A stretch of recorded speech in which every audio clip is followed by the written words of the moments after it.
الله مولانا العظيم وبلغنا رسوله النبي الأمين المكي المختار الكريم ونحن على ذلك لمن الشاهدين والشاكرين والحمد لله رب العالمين.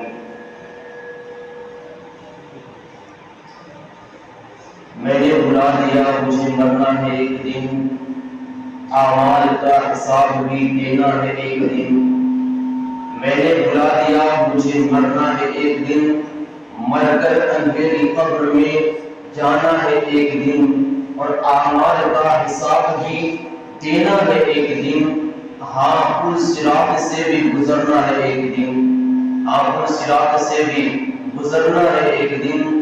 مجرم ہوں ناگزار ہو مولا تو بخش دے، مجرم ہوں ناگزار ہو مولا تو بخش دے. بے حد ذلیل و خوار ہوں مولا تو بخش دے، توبہ میری توبہ تو بخش دے. پیارے آقا علیہ الصلوۃ والسلام نے ارشاد فرمایا، جو مجھ پر ایک مرتبہ درود پڑھے گا اللہ رب العزت پڑھنے والے کی 10 گناہ معاف فرما دے گا. اس کے نامے اعمال میں 10 نیکیاں لکھ دی جائیں گی، اور پڑھنے والے کے 10 درجے اللہ رب العزت بلند فرما دے گا. یعنی نیکیوں میں اضافہ کرنا ہے، اپنے گناہوں کو بخشوانا ہے، اپنے درجات کو بلند کرنا ہے. تو ایک عمل ہے، ایک وظیفہ ہے، ایک ورد ہے، وہ ہے سید العالمین آقا جان عالمین صلی اللہ تعالی علیہ وآلہ وسلم پر محبت کے ساتھ درود پڑھنا. آئیے جی لگا کر اپنے آقا کی بارگاہ میں درود پاک کا نذرانہ پیش کریں. پڑھیں اللہم صل علی سیدنا محمد صلاۃ دائمۃ بدوام ملک اللہ حبیبی یا رسول اللہ صلی اللہ تعالی علیہ وسلم. اللہ رب العزت کا بے انتہا فضل و کرم کا احسان، اس نے عافیت کے ساتھ میں ایک دفعہ پھر یوم جمعہ عطا فرمایا. اللہ رب العزت ہمیں نماز جمعہ کے بغیر نماز فجرانہ بھی ادا کرنے کی توفیق عطا فرمائے. دعا ہے مولا کریم کی بارگاہ میں کہ مولا کریم ہمیں عافیت کے ساتھ ماہ رمضان مبارک تک پہنچنے اور ماہ رمضان مبارک کا مکمل روزہ اس کے تقاضوں کو ادا کرنے کے ساتھ رکھنے کی توفیق عطا فرمائے. عزیزان گرامی، آئندہ جمعہ جو آنے والا ہے انشاءاللہ رمضان مبارک کے مقدس مہینے میں ملے گا. اللہ رب العزت ہمیں اس مہینے کی برکتوں سے فیضیاب ہونے کی توفیق عطا فرمائے، اور اس مہینے میں اللہ رب العزت جن اپنے بندوں کی بے حساب بخشش فرمائے، ان بے حساب بخشے جانے والوں میں اللہ رب العزت ہمیں اور ہمارے والدین کو بھی شامل فرمائے. عزیزان گرامی، اللہ رب العزت نے اگر یہ سوال کیا جائے، ابھی ہم سے یا آپ سے اگر سوال کیا جائے کہ مرد کون ہے، مرد کون ہے، تو ممکن ہے یہاں کوئی جواب دے، دوسرا بندہ اس کا دوسرا جواب دے. یہاں جتنے لوگ بیٹھے ہیں ہو سکتا ہے لوگوں کے جواب منفرد ہوں، الگ الگ ہوں. چلے یہی بات قرآن مجید سے پوچھ لیا جائے کہ مرد ہے کون، یا مرد سے مرد حقیقی معنوں میں جو مرد ہوتا ہے اس کی بات ہو رہی کہ حقیقی معنوں میں مرد ہے کون. تو قرآن مجید سے ہم نے پوچھا تو قرآن مجید میں ایک آیت ہم کو ملی. اللہ رب العزت ارشاد فرماتا ہے ان الصلاۃ کانت علی المؤمنین کتابا موقوتا. بڑی مشہور و معروف آیت. آپ بھی کہیں گے کہ یہ سوال کر رہا ہے کہ مرد کون ہے اور آیت پڑھ رہا ہے نماز کے حوالے سے. تو عزیزان گرامی، اللہ رب العزت نے بارہا قرآن مجید میں ارشاد فرمایا، اس میں سیکھنے والوں کے لیے بہت کچھ ہے. اگر غور کریں، قرآن مجید ایک ایسی کتاب ہے، اگر اس میں جتنا بھی غور کیا جائے ایک آیت پہ نہ جانے کتنے جو ہے اس کو علم کے دریا مل سکتے ہیں. قطرے نہیں، علم کے دریا مل سکتے ہیں. یہ قرآن مجید کی واحد شان ہے. اچھا ایک اور بات آپ سمجھ لیں یہاں قرآن مجید کی عظمت کے لیے کہ کوئی بھی اگر ہم اسکول کی مدرسے کی اگر کتاب پڑھتے ہیں، اگر وہ ہم کو